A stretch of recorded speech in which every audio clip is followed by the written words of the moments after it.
మన ప్రభు అయిన యేసుక్రీస్తు వారి నామంలో అందరికీ వందనములు తెలియచేస్తూ ఉన్నాము. దేవుడు గడిచినటువంటి పగటి కాలమంతయు తన కృపాక్షేమముల చేత మనలను భద్రపరిచినందుకు మనము ఆయనను స్తుతించుదాము, స్తోత్రములు చెల్లించుదాం.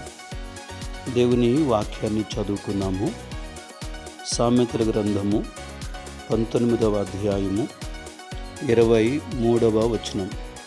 యెహోవాయందు భయభక్తులు కలిగి ఉండుట జీవ సాధనము, అది కలిగిన వాడు తృప్తుడై అపాయము లేకుండా బ్రతుకును. ఈ వాక్య భాగములో దేవుని యందు భయభక్తులు కలిగిన వారు జీవ సాధనము అనగా బ్రతకడానికి మూలము అని అర్థం. అది కలిగిన వాడు తృప్తుడై అపాయము లేకుండా ఉంటాడని దేవుని వాక్యం సెలవిస్తుంది.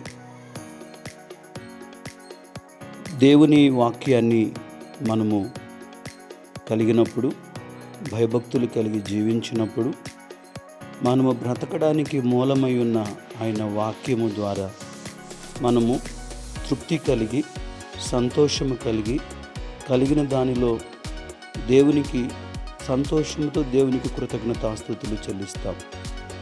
అప్పుడు ఏ అపాయము లేకుండా జీవించగలము.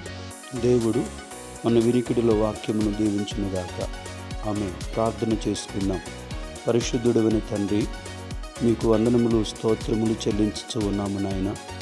గడిచినటువంటి పగటి కాలమంతా మీ కృపాక్షేమముల చేత మీరు మమ్మలను భద్రపరిచినందుకు, నింపినందుకు, మీ కాపుదల ఇచ్చినందుకు స్తోత్రములు. ఈ రాత్రి కాలముందు కూడా నాయన మీరు మాకు క్షేమం ఇవ్వండి, సుఖమైనటువంటి నిద్రనివ్వండి.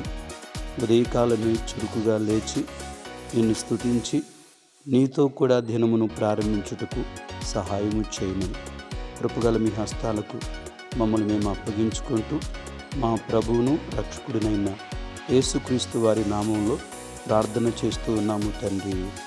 ఆమేన్.